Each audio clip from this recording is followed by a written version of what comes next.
जळगाव जिल्ह्यातील चोपडा कृषी उत्पन्न बाजार समितीतील तुरीची आवक मोठ्या प्रमाणात वाढली आहे। तूर पीक परिपक्व झाल्याने शेतकरी काढणीत व्यस्त असून विक्रीसाठी बाजारात गर्दी झाली आहे। शनिवार रविवार बाजार बंद असल्यामुळे सोमवारी ट्रॅक्टरच्या रांगा लागल्यात असून सध्या तुरीला प्रति क्विंटल 5,200 ते 7,200 रुपयांपर्यंत भाव मिळत आहे।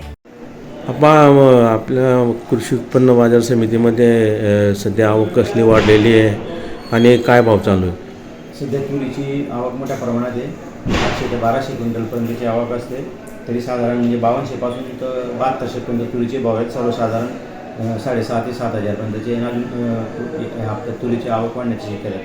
तसेच मक्याची बी 1200 ते 1500 क्विंटलची आवक असून 1547 पासून जवळजवळ 1700-1750 पर्यंत यांच्यामध्ये भाव आहे। अजून तुरीची आवक वाढण्याची शक्यता आहे का? हो, आता तुरीची आवक मोठ्या प्रमाणात वाढण्याची शक्यता आणि लिलाव जे आहे ते किती सत्रामध्ये सुरू होतो? लिलाव 2 सत्र असतात, सकाळी 11 वाजता आणि दुपारी 4 वाजता। शेतकऱ्यांना काय आव्हान करू इच्छिता?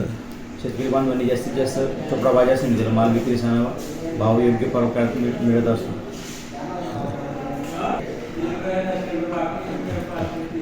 सकाळी 11 वाजता लिलाव सुरू होत असतात, तसेच दुपारून 4 वाजता दुपारचे लिलाव सुरू होत असतात। Bureau report, Lokvahini media, Jalgaon.